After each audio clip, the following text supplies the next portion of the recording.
Have you ever felt like you're living by rules you never agreed to? Like you're following some unspoken script that dictates what you should accept, how you should behave, and how much of yourself you need to sacrifice just to fit in? Society hands us a blueprint. Be agreeable, don't rock the boat, put others first. But here's the problem. Many of these habits don't serve us. They hold us back. For years, I followed this script without even questioning it. I said yes when I wanted to say no. I stayed in situations that drained me. I played by rules that kept me small, until I realized something. Many of these social habits aren't designed to help us grow. They're designed to keep us in line. And the worst part? Most of us never stop to question them. But here's the hard truth. If you want to break free and live life on your own terms, you have to be willing to let go of the habits that no longer serve you. It won't be easy. It won't always be popular. Some people won't like the change. But those who truly matter, they will respect it. In this video, we're diving into 7 hidden social habits that secretly hold you back. Habits that shape your relationships, your confidence, and your entire way of thinking. And to break free from them, we'll draw from Stoic philosophy, an ancient school of thought that teaches us how to live with strength, clarity, and resilience. The Stoics understood something most people don't.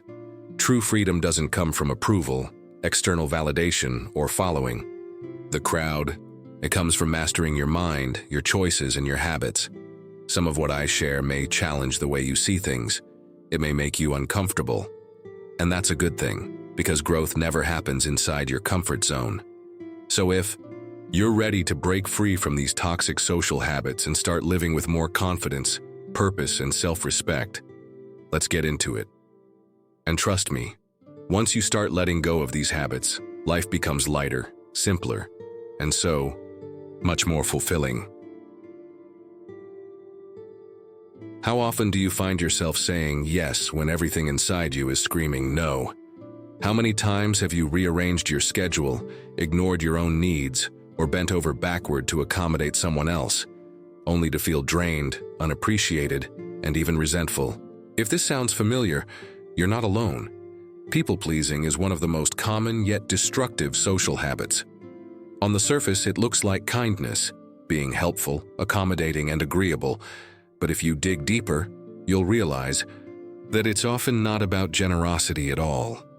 The hard truth about people-pleasing: I used to be the ultimate people-pleaser. If someone needed help, I was the first to volunteer. If someone made an unreasonable request, I'd agree just to avoid conflict. I smiled through inconveniences, softened my opinions, and constantly prioritized other people's needs over my own. And what did I get in return? Not gratitude, not respect. Instead, I became someone people simply expected to accommodate them. My kindness wasn't valued, it was taken for granted. Here's the harsh truth: the more you try to please everyone, the less respect you earn. When you constantly say yes, people assume your time, energy, and even self-worth are up for grabs. And the more you give, the more they take. The root cause: fear, not generosity. People-pleasing doesn't come from pure goodwill. It comes from fear. Fear of rejection. If I say no, they might not like me. Fear of disappointing others. If I set boundaries, they'll think I'm selfish. Fear of conflict. It's just easier to say yes than deal with confrontation. But here's the problem: when you avoid conflict with others, you create conflict within yourself. You silence your own needs just to make others comfortable. And over time, that's a dangerous habit. Because every time you say yes when you want to say no, you're telling yourself, my needs don't matter, my time isn't valuable, my boundaries are flexible. The more you do this, the more you lose yourself in the process. What Stoicism teaches about people-pleasing: the ancient Stoics understood this problem well. Marcus Aurelius, the Roman emperor and philosopher, once said, "You have power over your mind, not outside events. Realize this and you will find strength." This is where people-pleasers go wrong. They try to control how others see them instead of controlling their own thoughts, choices, and self-worth. The Stoics teach us that true strength comes from within, not from seeking approval from others. You cannot control how people react to your boundaries, but you can control whether you set them, and that is where your power lies. Breaking free, the power of no. If you struggle with people-pleasing, here's a simple but powerful challenge. Start saying no without guilt. No explanations, no excuses. No over-explaining. Just a simple, confident, "No, that doesn't work for me." Some people will respect you for it. Some will be surprised, and some, the ones who only valued you for what you could do for them, will fade away. And that's a good thing, because the people who truly care about you will respect your boundaries. The ones who get upset, they were never really in your corner to begin with, yet I take your power. Back, here's the truth. You cannot be everything to everyone. The more you try, the more you'll lose yourself. So stop trying to keep everyone happy at your own expense. Stop shrinking yourself to fit into someone else's expectations. You were not born to be a doormat. You were born to own your choices, stand firm in your boundaries, and live a life that reflects your values, not someone else's demands. So today, take your first step. Say no. Set boundaries. Choose yourself. And watch how your life changes. Holding on to a grudge feels like justice, doesn't it? When someone wrongs you, your mind convinces you that staying angry keeps you in control, that if you let go, they win. But here's the truth. Holding a grudge is like drinking poison and expecting the other person to suffer. It doesn't hurt them, it only hurts you. The invisible weight of grudges. For years, I held on to grudges like they were trophies. If someone betrayed me, disrespected me, or made me feel small, I clung to that resentment as if it gave me power. I would replay conversations in my head, crafting the perfect comeback. I imagined scenarios where I proved my point, where they finally realized their mistake, where I got the last word. And for a while, that anger felt like control. It made me feel like I was guarding myself, making sure I wouldn't be hurt again. But over time, I realized something shocking. My grudge wasn't affecting them. It was only affecting me. While I was spending my energy on resentment, they had moved on. While I was replaying old wounds, they weren't thinking about me at all. While I was letting their actions take up space in my mind, they were living freely, completely unaware of my inner battle. I thought my grudge was protecting me, but in reality, it was trapping me. It was keeping me stuck in the past, chained to a version of myself that was still waiting for closure that would never come. The Stoic view on anger. The Stoics believed that anger is one of the most destructive emotions, not just for relationships, but for the person who carries it. Seneca, one of the greatest Stoic philosophers, warned that the greatest remedy for anger is delay. Why? Because when we react in anger, we give away our power. We let someone else's actions dictate our emotions. The true test of strength isn't holding on to resentment, it's letting go of it. The science of forgiveness, if philosophy isn't enough, science backs this up too. Studies show that forgiveness leads to lower stress levels, better sleep, improved mental health, and stronger immune function. Meanwhile, holding on to anger increases cortisol, the stress hormone, leading to higher anxiety, depression, and even physical health issues like high blood pressure. So the question is, why are you punishing yourself for someone else's mistake? Forgiveness is about you, not them. A lot of people resist forgiveness because they think it means letting the other person off the hook. But here is the shift in perspective you need. Forgiveness isn't about them. It's about you. It doesn't mean what they did was okay. It doesn't mean you have to let them back into your life. It simply means you refuse to let their actions hold power over you anymore. When I finally let go of a grudge I had held for years, I felt something I hadn't expected. Relief. Not because the situation changed, but because I changed my relationship with it. And that was true freedom. How to let go of a grudge? Ask yourself these 3 simple questions. Does holding on to this anger make my life better? Is this resentment worth my peace? What would change if I chose to let go? Most of the time, the answer is clear. Letting go doesn't mean weakness. It means choosing your own peace over their past actions. Final thought: the gift of forgiveness. Forgiveness isn't something you give to someone else. It's a gift you give to yourself. When you stop carrying the weight of grudges, you open up space for peace, happiness, and emotional freedom. So let go, not because they deserve it, but because you do. At some point, we have all ignored warning signs. Whether in relationships, friendships, or even at work, we have convinced ourselves that things will improve. We tell ourselves, it is just a rough patch, or maybe I am expecting too much, or if I give it more time, things will change. But here is the hard truth. Ignoring red flags is an act of self-betrayal. When we choose to overlook clear warning signs, we are not just allowing someone else to mistreat us, we are actively neglecting our own well-being. The longer we ignore these signs, the more harm they cause. The hard lesson of ignoring red flags. I learned this lesson the hard way. I once stayed in a relationship despite knowing deep down that something was wrong. The warning signs were obvious, constant. Arguments, passive-aggressive comments, and a growing feeling of distrust. Instead of addressing the reality, I made excuses. Maybe I am overreacting. They did not mean it that way. Things will get better if I just give it time. But time did not make things better. It only made things worse. The longer I ignored the reality in front of me, the more I lost myself in a toxic situation.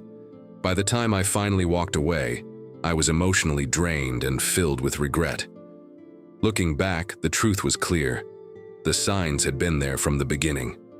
I just chose not to see them. The Stoic perspective: use reason, not emotion. The ancient Stoics believed that logic and reason, not fleeting emotions, should guide our decisions. They understood that emotions often cloud our judgment, causing us to see things not as they are, but as we wish them to be. Epictetus, a well-known Stoic philosopher, once said, "A rational person can see things as they are, not as they wish them to be." But when we ignore red flags, we do the opposite. We let fear, guilt, and false hope override reality. Fear of being alone keeps us in bad relationships. Guilt prevents us from cutting off toxic friendships. False hope convinces us to stay in jobs that make us miserable. The Stoics teach us that wishful thinking is dangerous. Hoping that a toxic situation will improve is not the same as seeing actual change happen. We must be willing to face reality as it is, not as we want it to be. Red flags exist everywhere, not just in relationships. When we talk about red flags, people often think about dating, but they exist in every area of life. Friendships: a friend who only reaches out when they need something, disregards your feelings, or consistently drains your energy. Work environments: a job where you feel undervalued, disrespected, or stuck in a toxic workplace culture. Personal habits: engaging in self-sabotage, procrastination, or negative self-talk. Ignoring these behaviors can keep you trapped in cycles of failure. How to stop ignoring red flags if you struggle. To recognize or act on red flags, here is a simple framework to help you make better decisions. Trust your instincts. If something feels off, do not dismiss it. That feeling is there for a reason. Look at actions, not words. People can say anything, but their behavior will always reveal the truth. Accept reality, even when it is hard. If something or someone repeatedly makes you feel drained, anxious, or unvalued, it is time to walk away. Ask yourself, if nothing changed, would I still want to stay? If the answer is no, then staying is only delaying the inevitable. Final thought: red flags do not disappear. They grow. The biggest mistake people make is believing that red flags will go away with time. The truth is, they do not disappear. They become bigger problems. By the time you finally take action, the damage is already done. That is why the best time to walk away from a toxic situation is the moment you realize something is not right. Ignoring red flags does not protect you. It only prolongs your suffering. Your future self will thank you for listening now. There are moments in life when we witness something that we know is wrong. Someone is being mistreated, a situation is unfair, or a decision is unethical.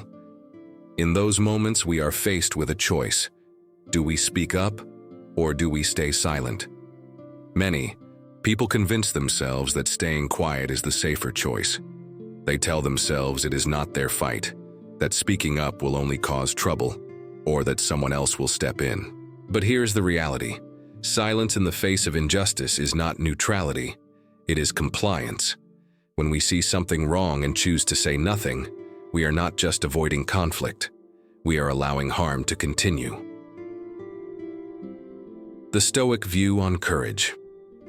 And speaking up, the Stoics believed that courage was not just about facing external dangers, it was about having the strength to stand by what is right, even when it is uncomfortable.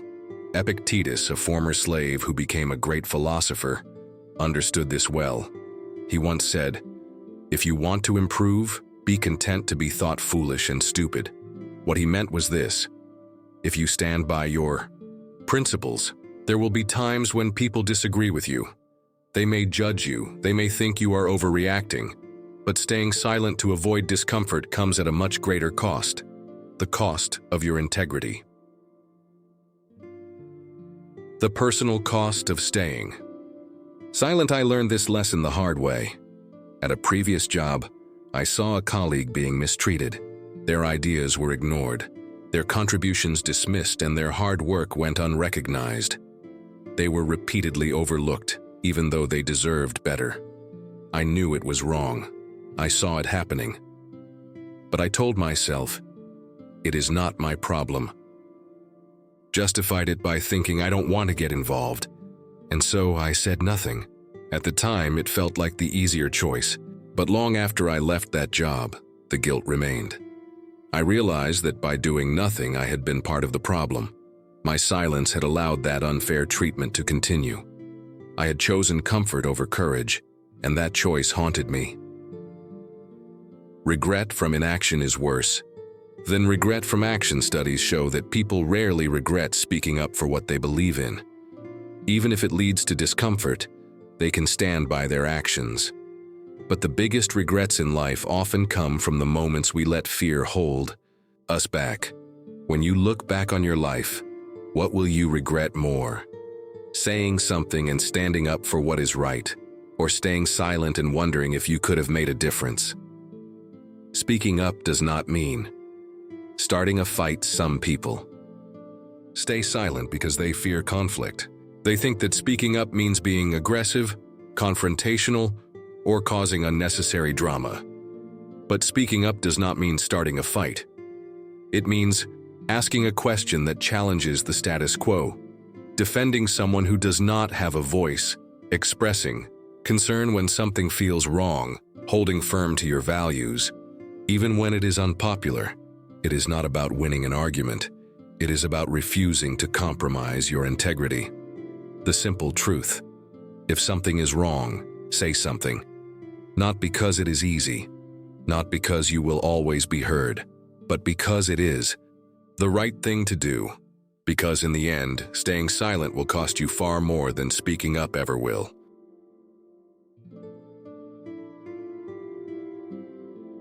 Today's world, distractions are everywhere.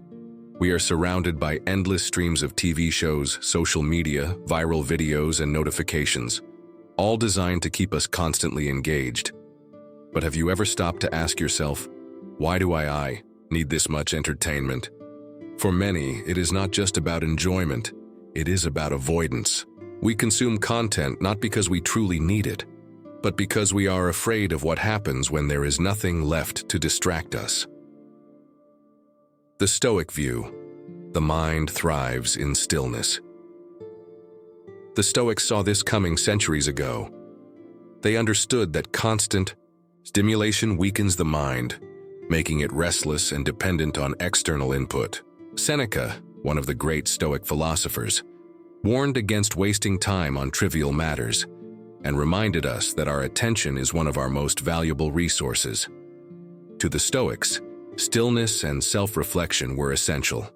They believed that, A person who constantly seeks distraction is not in control of their own mind. They are a slave to external influences. And yet, in the modern world, we have normalized the need to be entertained at all times. We pull out our phones the moment we have even a few seconds of silence. We scroll, we binge watch, we refresh our feeds, not because we genuinely want to, but because we have become uncomfortable with stillness. My own experience with constant entertainment, I realized how deep this problem ran when I decided to do a digital detox. For one full day, I cut out social media, Netflix, podcasts, and all background noise. Just me, my thoughts, and a notebook. At first, it felt uncomfortable. My mind craved distractions. I felt restless, almost anxious, as if I was missing something important. But by the end of the day, I saw the truth. I had been wasting so much time on shallow entertainment. Instead of thinking, reflecting, or learning, I had been filling every spare moment with noise. I was escaping from boredom, from deep thoughts, from the uncomfortable realities of life, the hard truth. Entertainment is a form of escapism. Most people do not realize this, but entertainment is not always just for fun. Often it is a way to avoid discomfort. We drown out thoughts we do not want to face. We avoid difficult emotions by numbing ourselves with content. We turn to endless scrolling instead of sitting with our own minds. But the longer we run from reality, the harder it becomes to truly engage with life. When was the last time you sat in silence without reaching for your phone? When was the last time you allowed yourself to feel bored, to just sit with your own thoughts and see where they take you? These moments of stillness are where clarity, creativity, and real self-awareness happen. How to reclaim your focus. If you want to take back control of your mind, start with a simple action step. Spend 1 hour a day without screens. Read a book. Journal. Your thoughts, meditate, or go for a walk. Just sit in silence. At first, it will feel strange. You may even feel restless or uncomfortable. But over time, you will begin to notice something. Life becomes clearer, deeper, and more meaningful. Final thought. Master your mind. Entertainment is not the enemy. But when it becomes a constant need, it is time to step back and ask yourself, what am I really avoiding? Because true fulfillment does not come from distractions. It comes from mastering your own mind.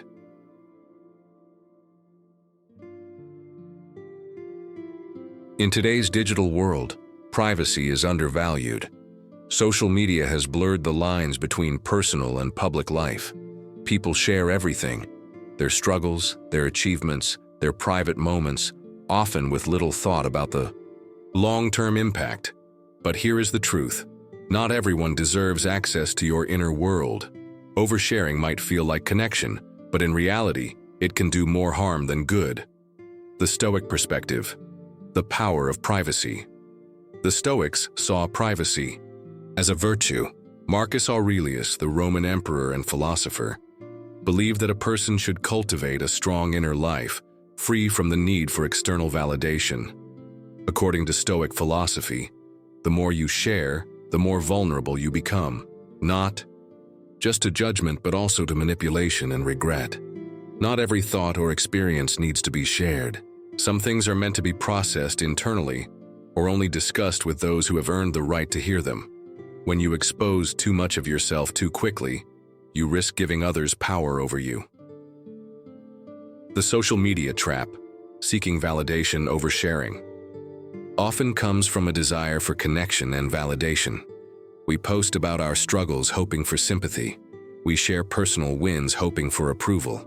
We open up about our challenges, hoping someone will reassure us.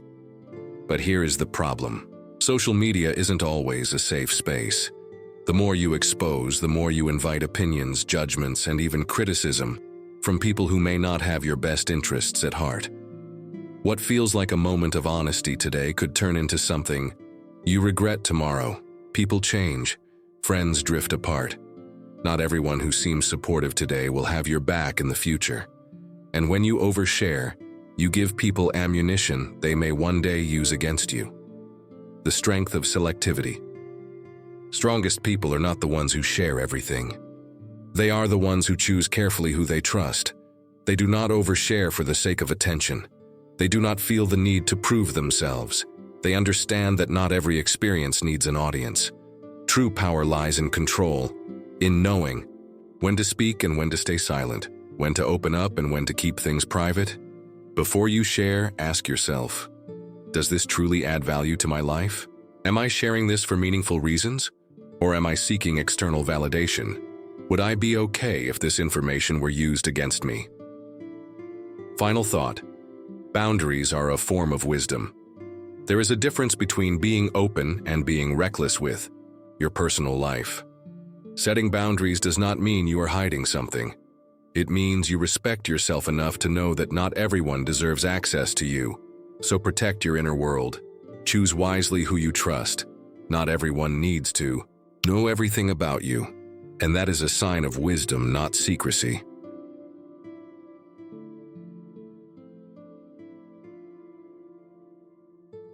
Comparison is one of the most destructive habits, yet we engage in it constantly. We measure our success, appearance, and happiness against others, often without realizing how much damage it does to our self-worth. In a world dominated by social media, this habit has become even harder to escape. We are constantly bombarded with images of people who seem to have it all. Perfect careers, perfect relationships, perfect lives. But what we fail to see are the struggles, failures, and doubts that exist behind the scenes. We compare our reality to someone else's highlight reel, and in doing so, we set ourselves up for disappointment. The Stoic perspective. Compare only to your past. Self-stoicism teaches that the only valid comparison is to who you were yesterday. Marcus Aurelius, one of the most influential Stoic philosophers, wrote, "Waste no more time arguing about what a good man should be. Be one." This philosophy reminds us that our primary focus should be self-improvement. Comparing ourselves to others is pointless because everyone's journey is different. Some people start with advantages. Others face more obstacles.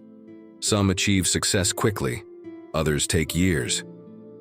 The only thing that truly matters is whether you are growing, learning, and improving. If you focus on becoming a better version of yourself each day, external comparisons lose their power over you. My own struggle with comparison for a long time found myself trapped in the cycle of comparison. If someone my age was more successful, I felt like I was falling behind. If a friend achieved something I hadn't, I questioned my own worth. If I saw someone living a life I wanted, I felt like I was failing. But over time, I realized something important.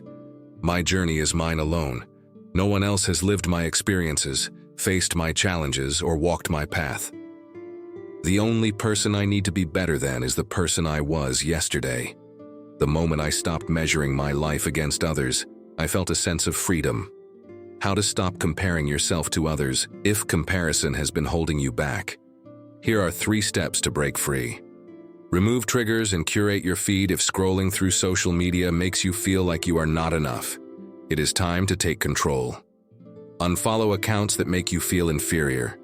Follow people who inspire and educate you, not those who make you feel inadequate. Track your own progress instead of looking at what others have. Focus on what you have achieved in the last month, year, or decade. Growth is personal, and small steps forward matter. Practice gratitude. When you appreciate what you already have, the urge to compare fades. Focus on your own strengths, opportunities, and progress instead of what someone else is doing. Final thought. Your journey is yours alone. The sooner you stop measuring your progress against others, the more at peace you will be. True success is not about keeping up with someone else's timeline. It is about becoming the best version of yourself, on your own terms, at your own pace. These 7 habits might seem small, even harmless, but they are quietly shaping your life in ways you may not realize. They drain your energy, weaken your confidence, and prevent you from living with true freedom. The good news? You are not powerless. The Stoics believe that the key to a good life is taking control of your mind, your actions, and your choices. Marcus Aurelius, one of history's greatest Stoic philosophers, understood this well when he wrote, "You have power over your mind, not outside events. Realize this and you will find strength. Your life is not determined by circumstances, it is determined by how you respond to them. You do not have to be a prisoner of people-pleasing, resentment, distractions, or comparison. You do not have to follow social habits that no longer serve you. You have the power to change. A challenge for you over the next 7 days: pick one of these habits to eliminate. Maybe it is saying no when you would normally say yes. Maybe it is putting your phone down and sitting in silence. Maybe it is walking away from a toxic relationship or resisting the urge to compare yourself to someone else. Whatever you choose, commit to it. And then, observe how your life changes. Notice the mental clarity, the sense of freedom, the weight that lifts off your shoulders when you stop engaging in habits that no longer serve you. Final thought: the path to freedom growth does not happen overnight, but every small step matters. Living. Intentionally choosing your thoughts, your actions, and your habits with purpose is the path to true freedom.